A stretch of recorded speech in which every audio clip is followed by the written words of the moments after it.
Hey, what up, everyone? Welcome to Tea Time with your host, Tanner. and Ty. About 5% of adults globally have depression.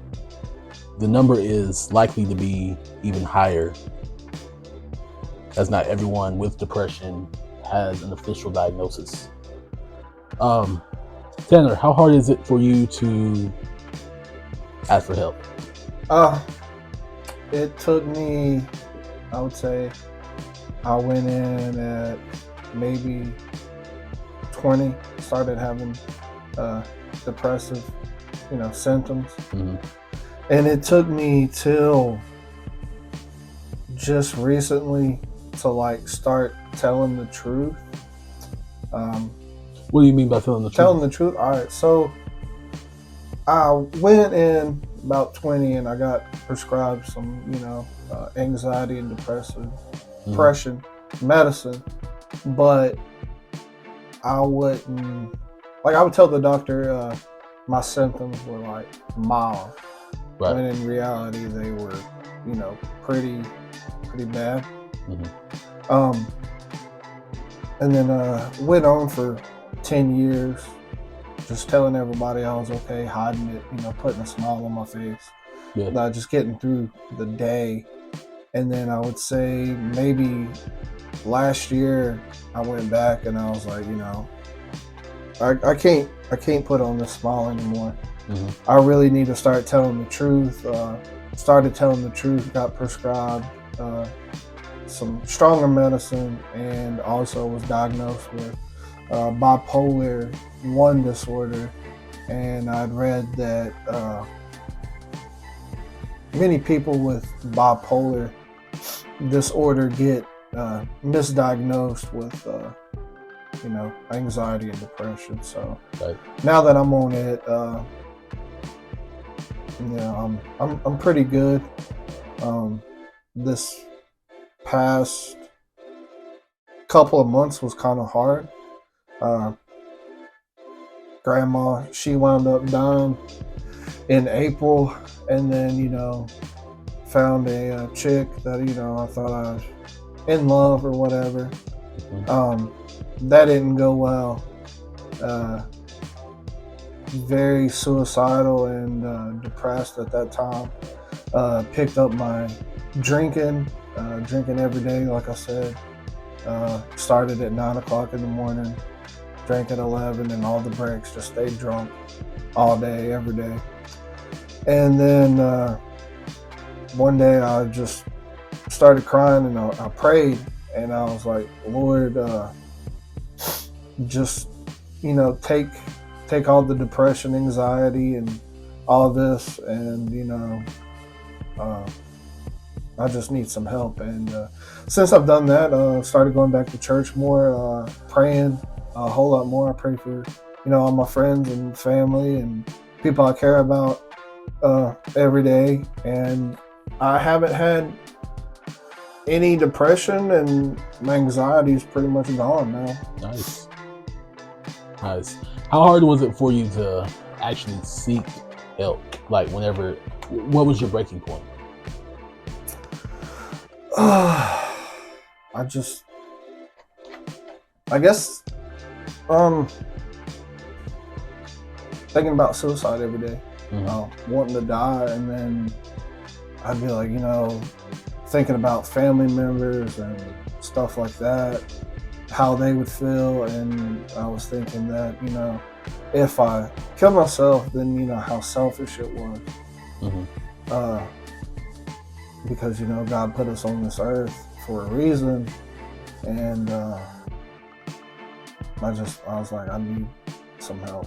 Yeah, I know we had a discussion yesterday for everyone out there that we had a discussion about if sometimes we feel like we want to run away, and I feel like that sometimes. I've not been diagnosed with depression or anxiety, but I know it's there. Yeah. Because you just know. Growing up, I would say I had a good childhood. Mm-hmm. Grew up in the projects, things of that nature. grew up without a dad, and that was kind of, still kind of a rough situation within, especially the Black community. Right. But I don't know. I can't say that played a role in how I turned out. Mm-hmm. My life probably would have been worse if it was the other way around. Who knows? But we had a discussion yesterday about just running away from life and just getting away from, I would say personally myself, responsibilities of life. Mm-hmm. I feel like that all the time. And it's not that I just want to run away and just say goodbye to everyone. Right. It's just that I just want time to myself at times. And some people don't understand that.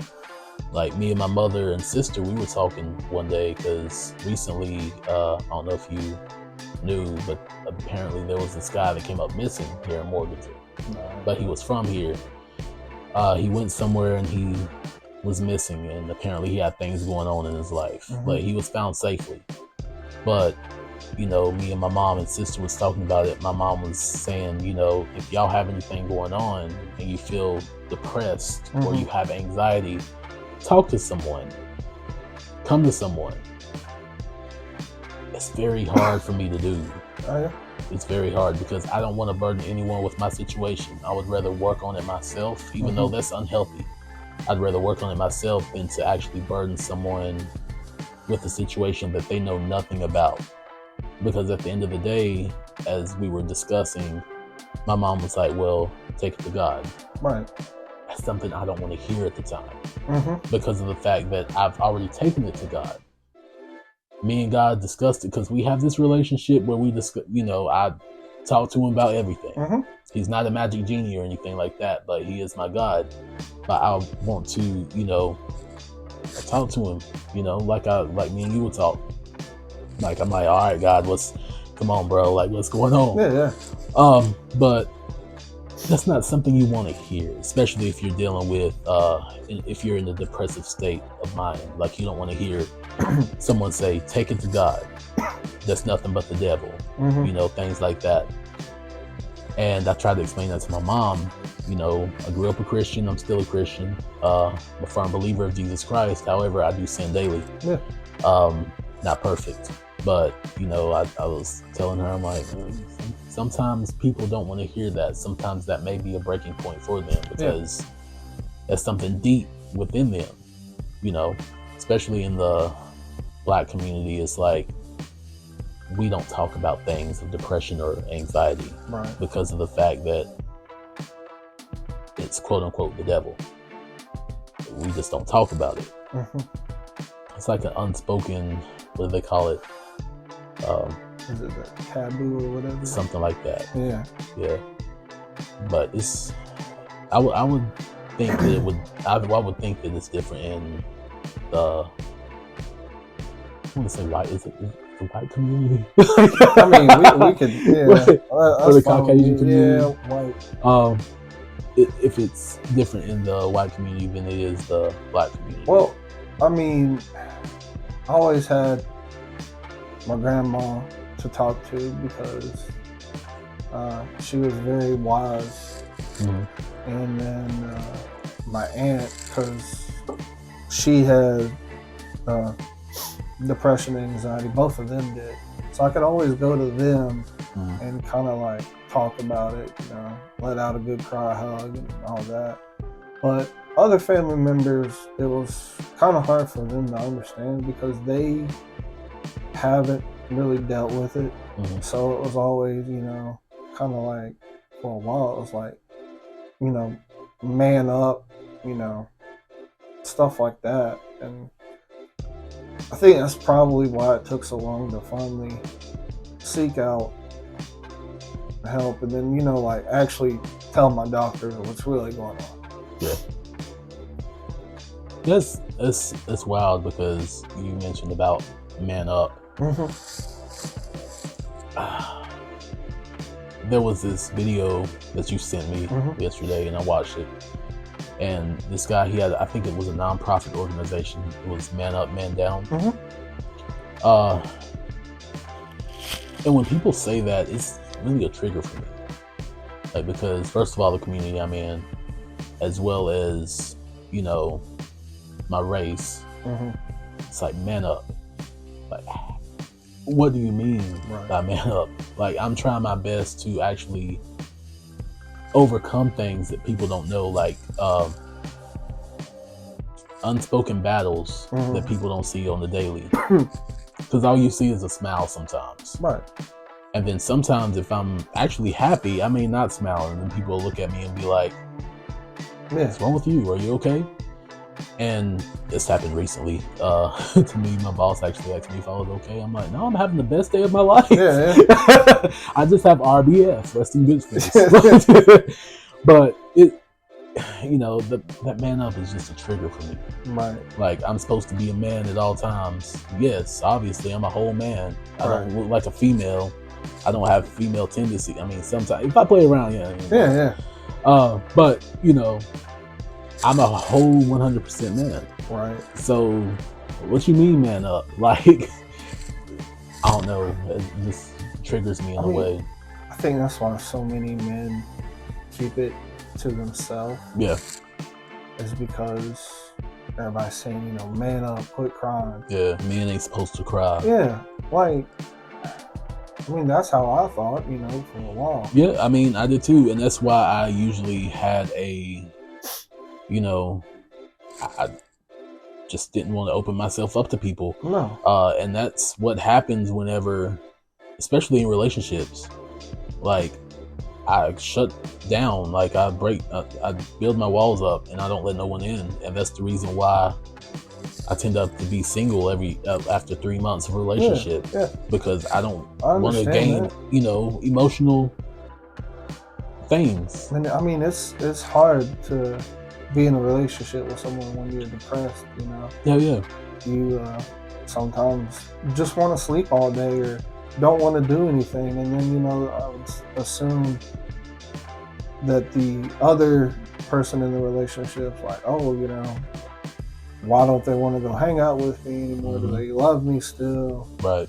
Stuff like that. And I mean, like we said, you know, we usually are, you know, have in the past kept it to ourselves. And like you said, you didn't want to burden anybody with it.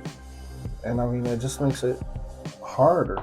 But then God forbid if, you know, we told our significant other or our partner or whatever, whoever we're talking to at that time, trying to get more in depth with them, that we have depression or that we get very anxious at times, and then we get mad at each other, and then you bring that shit up. Yeah.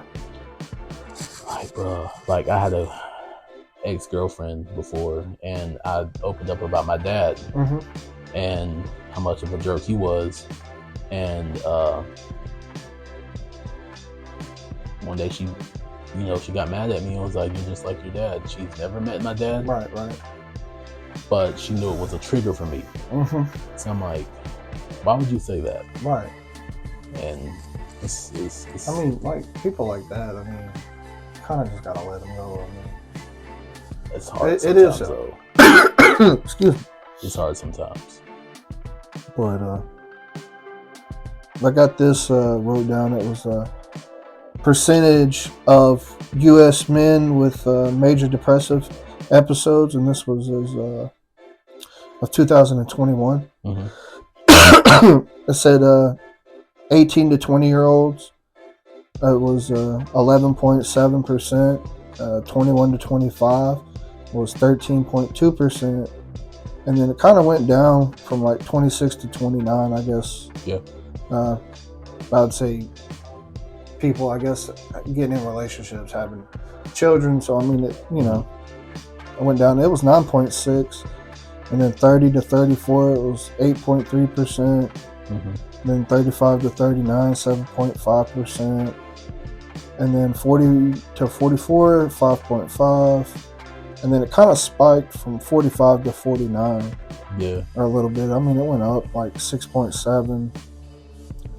And then I'd say after that, it just kind of like went just down. dwindled down a little Yeah. bit. What's sticking out to me is that 45 to 49, because I think that's the pivotal point in a man's life that they, you know, if they don't have everything together, then, you know, just our thoughts. If we don't have it together by 45, then we're never going to get it. Yeah. So, and it just, you know, it spiked a little bit there, probably because, you know, that's midlife and, you know, trying to deal with, maybe you have parents that are getting sick, Right. things of that nature, kids growing up, you know, things like that.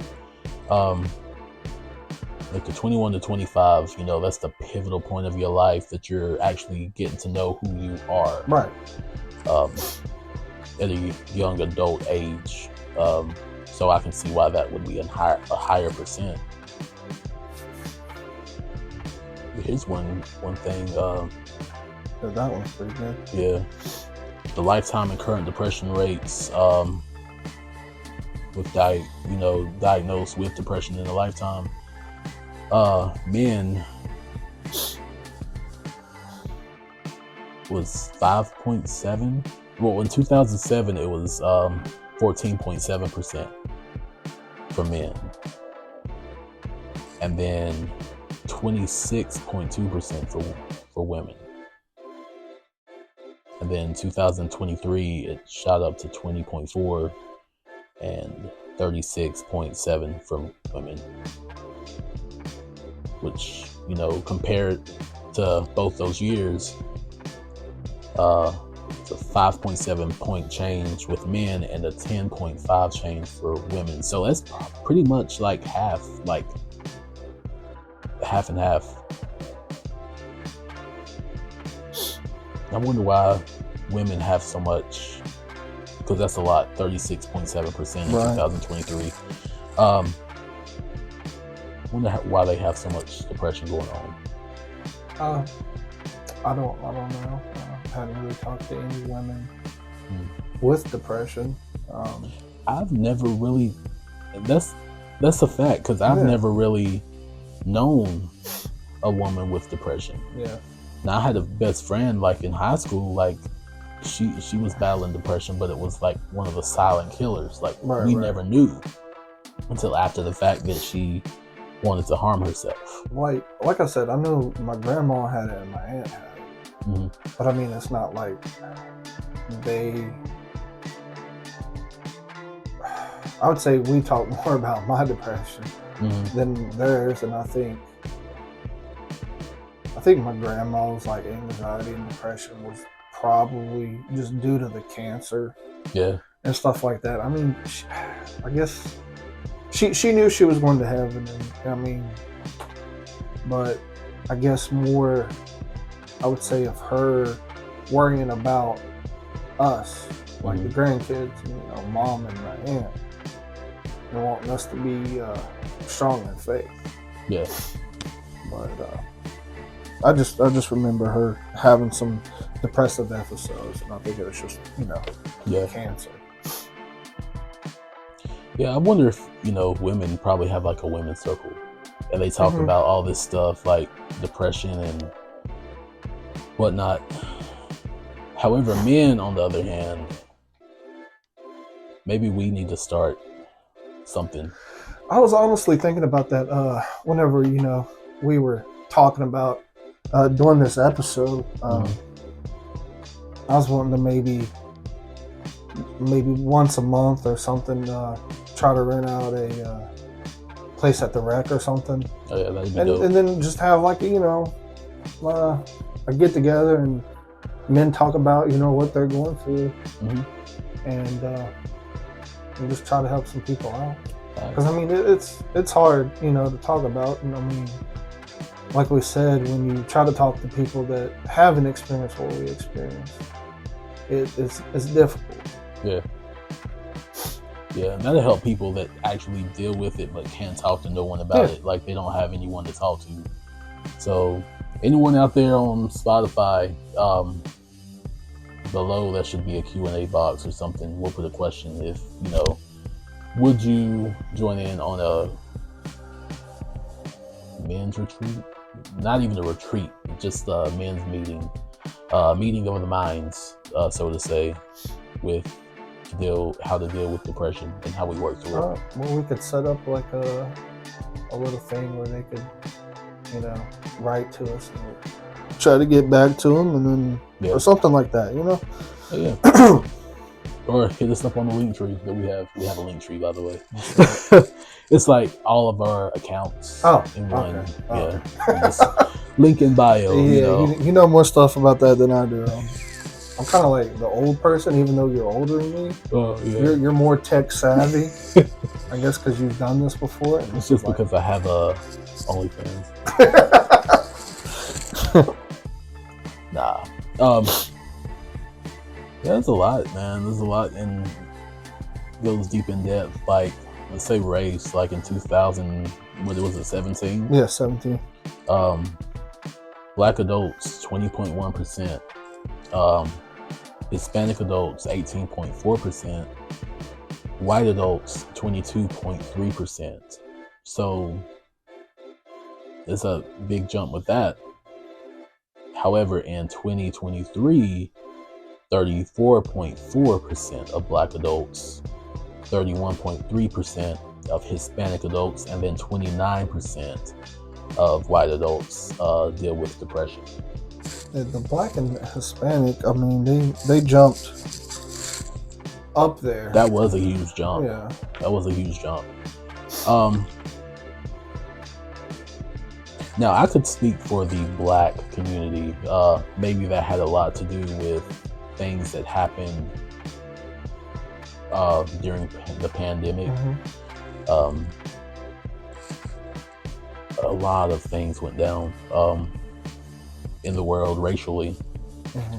And that's not excluding like the Hispanic Americans or the white Americans as well, but you know, things happen. Mm-hmm. And pretty much had us in a chokehold for a minute. But you know, I don't know. For me, being a Black man, you know, it's hard to talk to people Mm-hmm. about depression. Because, like I said, I don't want to burden no one. And then I don't want to have people feel like I am not soft, but because I am soft, like a big teddy bear. But I don't want people to feel that I'm not capable Mm-hmm. of handling my own issues. Because, you know, I have to have, it's like Black men have to put off this facade like they're strong as fuck. Right. Whereas if a white man was to come in, it wouldn't matter. Now, I could be wrong, Mm-hmm. but that's just how society in the Black community feels. So, but yeah. And I mean, I know we're talking about manning up and stuff. I just want to, like, you know, you've talked about it a little bit. To you, what does it mean to be a man? To be authentically you. Mm-hmm. No regrets for anything that you do. Like, set your mind to anything that you put your mind to, anything that you've wanted to be in life. Stick to it. Don't give up on Mm-hmm. anything that you are dealing with.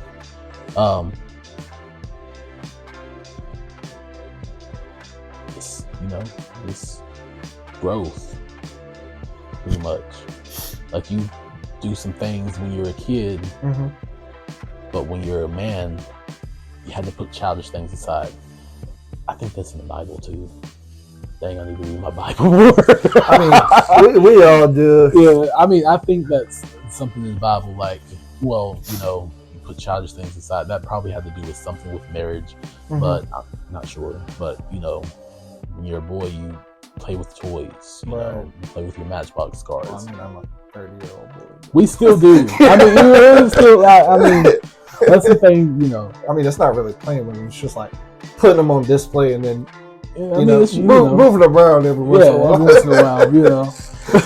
But, you know, put that, you know, not even like that per se, but like, you know, if you know, acting and doing is two different things.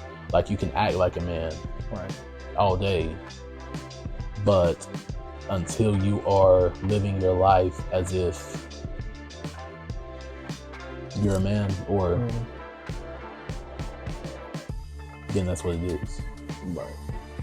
Because I mean, I would say back in my younger 20s, what I thought to be a man was like have this, nice looking body, smell good, sleep with as many women as I could, stuff like that. But I mean, it's changed so much from my early 20s to my early 30s, and now I'm thinking like, I don't go out and try to sleep with women.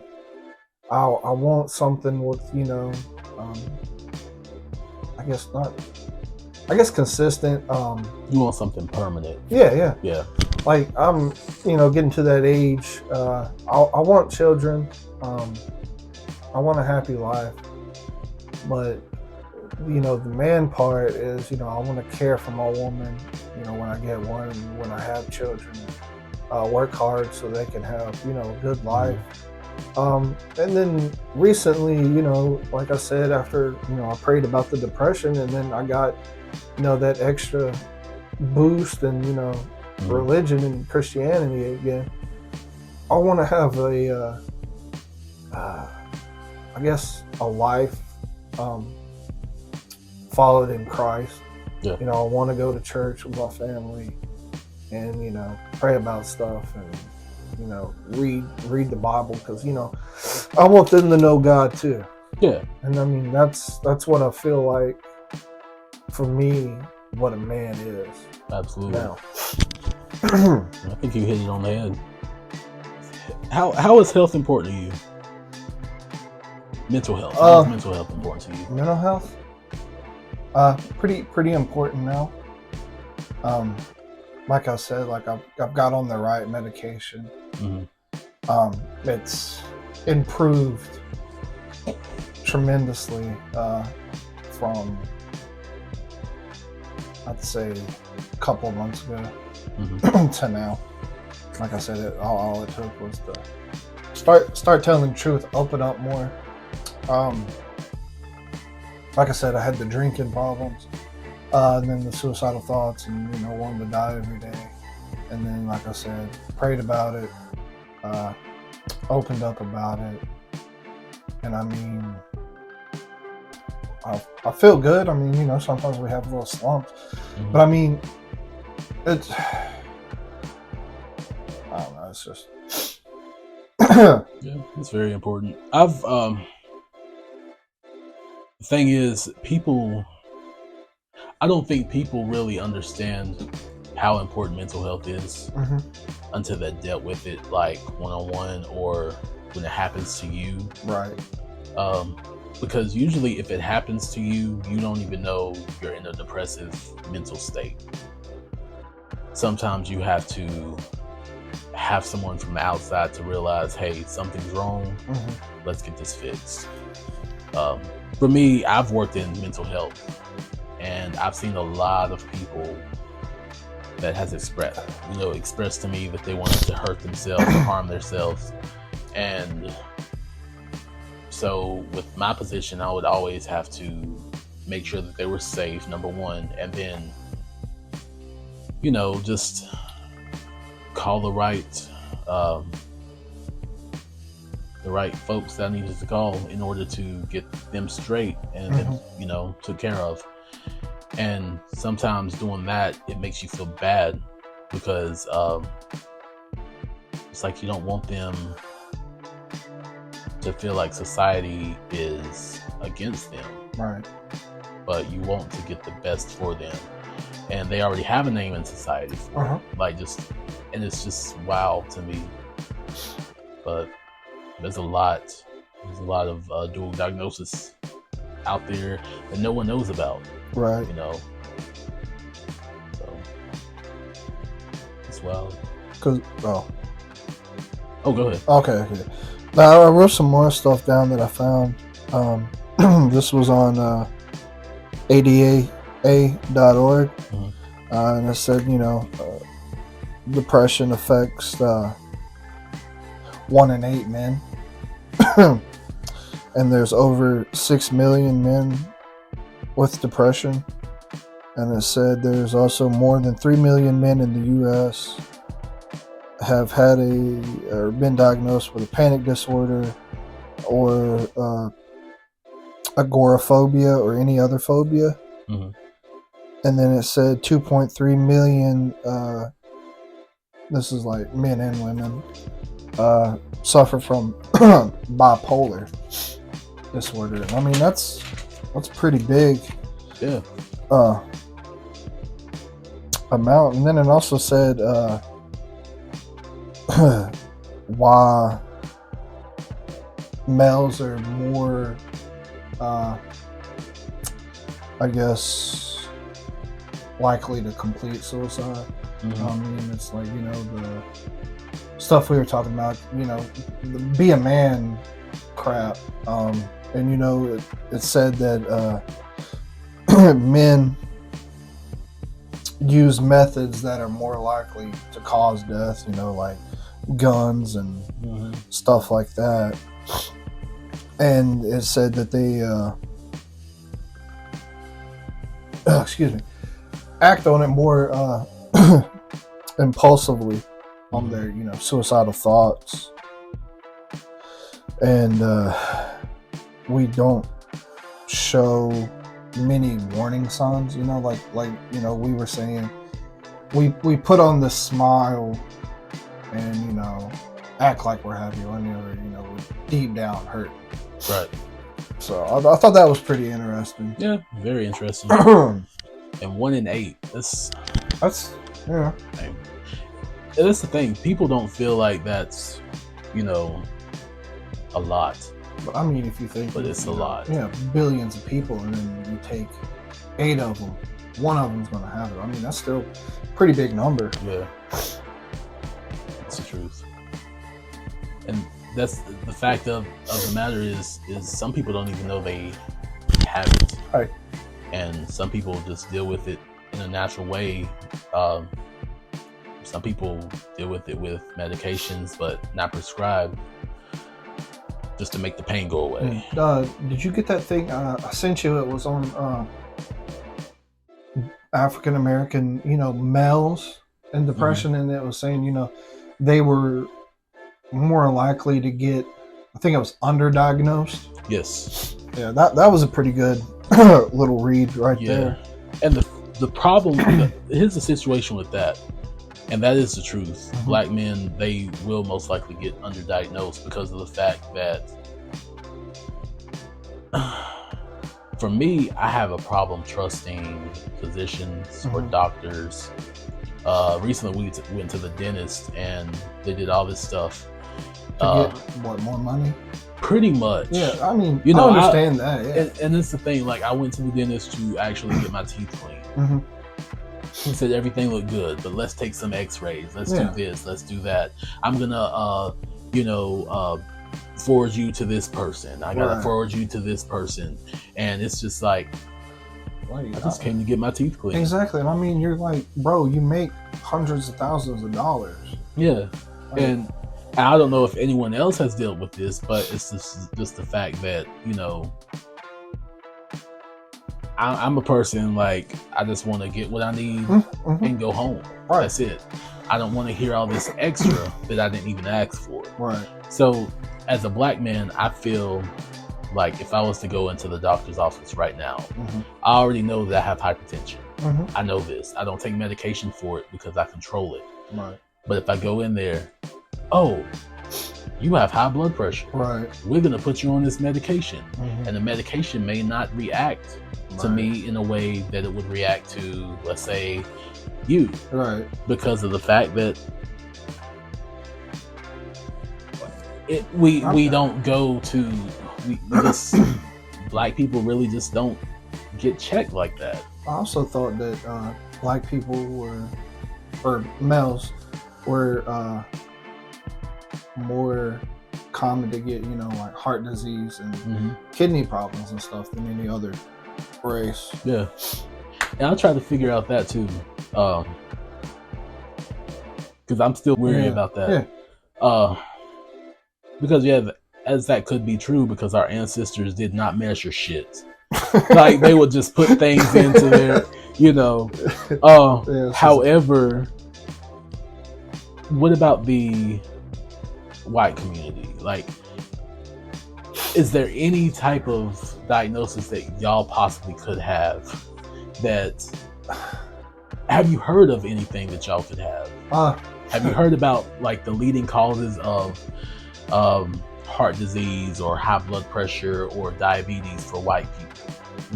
I haven't really looked into it. See, that's wild. I just know that, personally, what has happened in, the family and all the diseases they've had. A lot of them have had,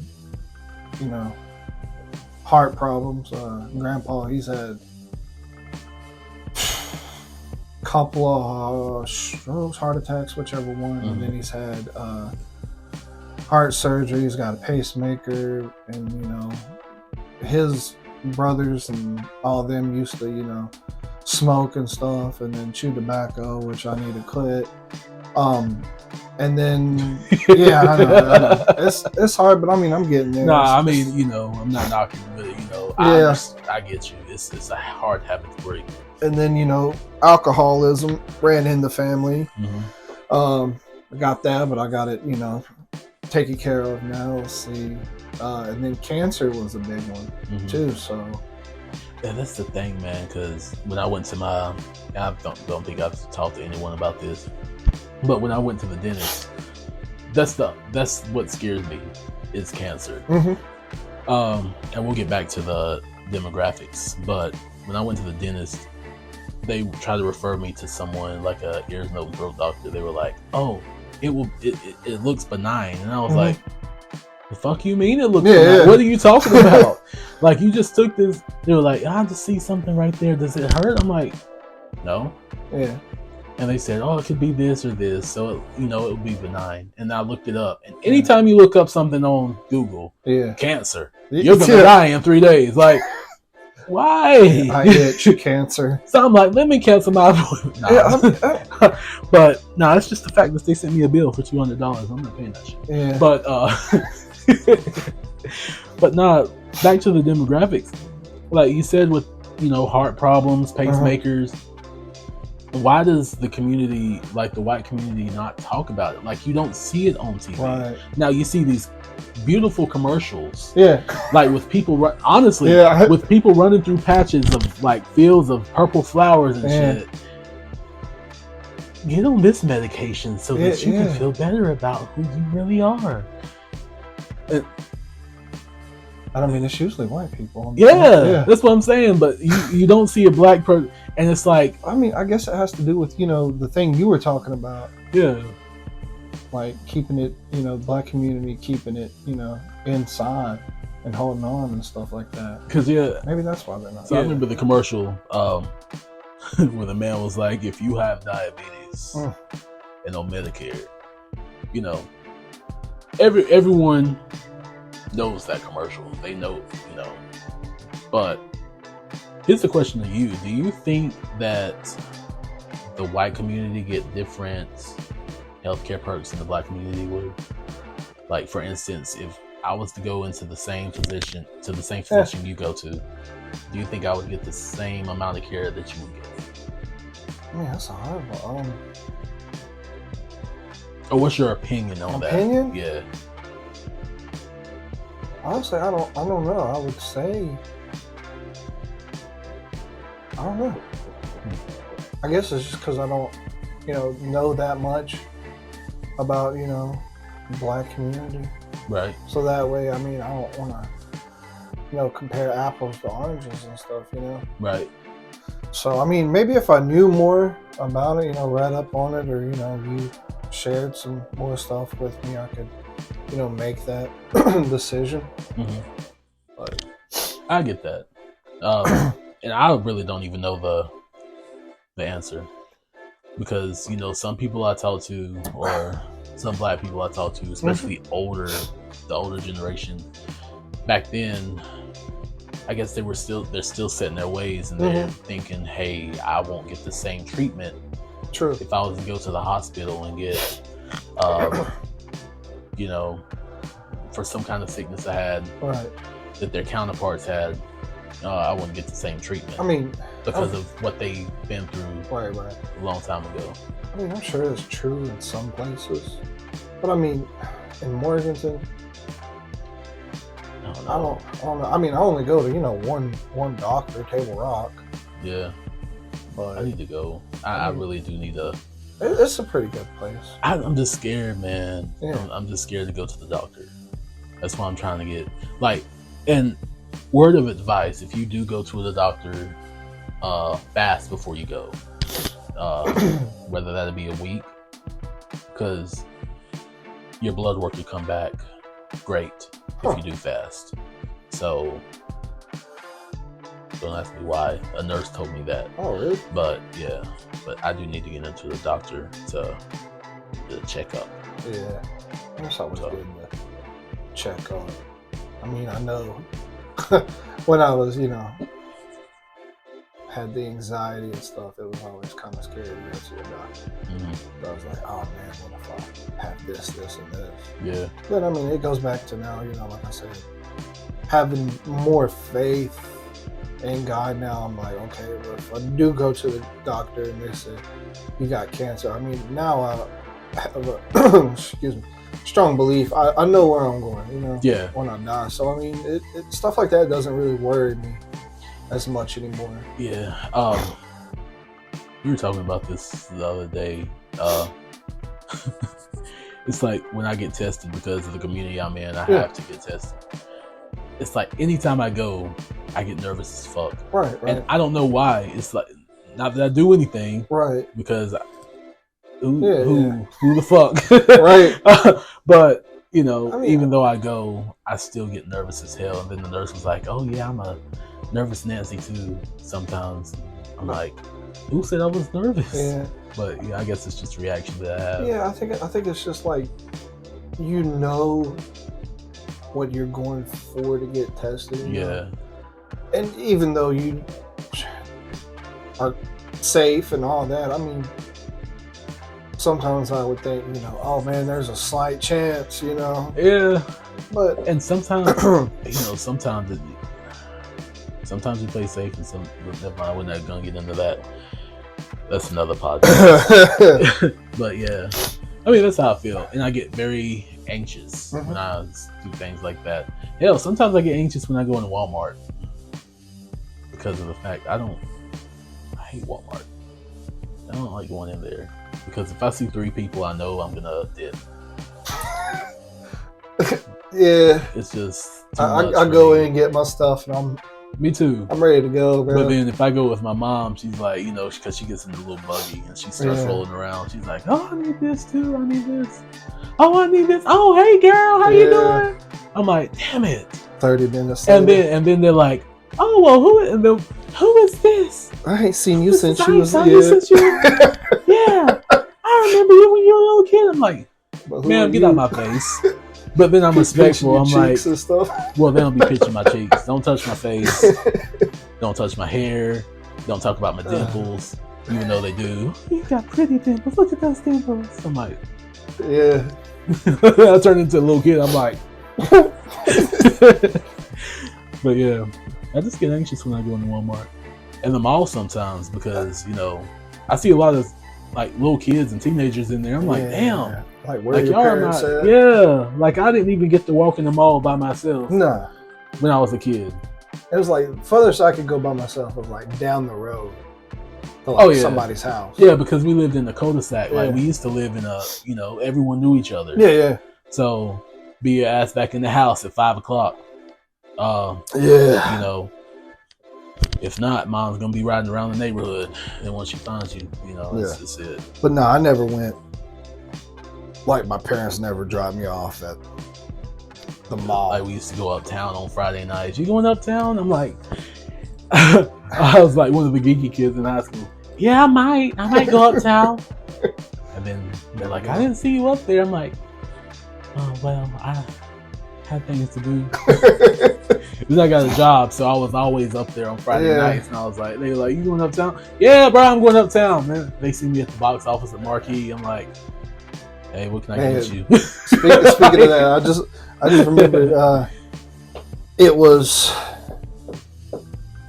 Christmas whenever we were working at the movie theater. Oh, shit. And everything was shut down except for the movie theater, and then they had that one of the Lord of the Rings movies playing. Yeah, bro, I got so daggone nervous, and oh man, it was tough because there was a line out the door just to go see a daggone movie. Bro, it was fun back in the day, but then shit we went through, man, just like the silent shit that we went through was rough. But yeah, I mean, I did kind of like that we got that little kids tray. Yes. I think did we get that for? No, we didn't get it for free. We had to pay for it. It was discounted. It was, everything was discounted, but we got one free movie. One free movie a month, and then once you're there a little bit, you get two. Yeah. And you get to bring a friend. That's what it was. Yeah. Yeah, one free movie a month. I remember just sneaking off and just going and watch. I remember there was this guy who used to work there, man. Not gonna give his name out, but you know, I always wanted to go see a movie with him, and we finally went. I think, but then something happened. Like we were talking, like later on after the years, and I think he's engaged now or married. And I was like, "Oh, you're doing good for yourself." Yeah. Like I was one of them people. Like I really didn't know who I was. Right. So I was trying to figure it out, but now I got to figure it out. That's good. So, it's whatever. Yeah. Well, that's all the time we got for you guys. We hope you join us again on Tea Time, the podcast, hosted by Tanner and Ty.